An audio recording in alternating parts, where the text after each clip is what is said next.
parle par le Christ. N'oubliez pas que l'Esprit de Dieu est venu sur Christ. Et maintenant, l'Esprit de Christ est venu sur nous tous qui allons croire à Dieu à travers Christ. Allons lire 2 Corinthiens chapitre 3, à partir du verset 4. Vous êtes manifestement une lettre de Christ écrite par notre ministère, non avec l'encre, mais avec l'Esprit du Dieu vivant, non sur des tables de pierre, mais sur des tables de chair, sur leur cœur, sur les cœurs. Cette assurance-là, nous l'avons par Christ auprès de Dieu. C'est pour cette raison Paul a dit dans Romains 8, si tu n'as pas l'Esprit de Christ, tu n'es pas de lui.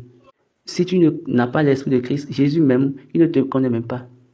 Maintenant, Christ lui-même a l'Esprit de Dieu, l'Esprit de son Père sur lui.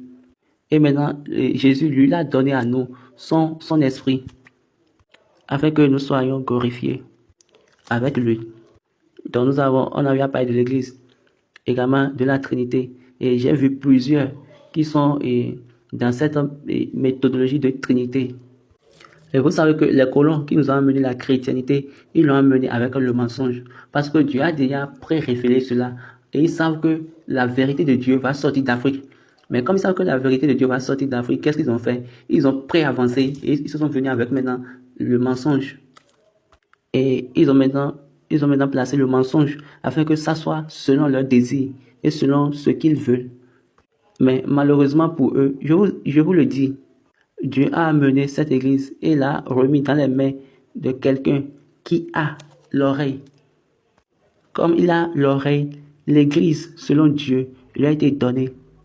Si vous n'avez pas l'oreille pour écouter et vous avez juste les yeux pour lire et pour voir et un cerveau pour penser, pour supposer en vous basant sur les écrits que vous avez lus, je vous le dis, mais je vous le dis en vérité, vous n'êtes même pas dans le camp de Dieu.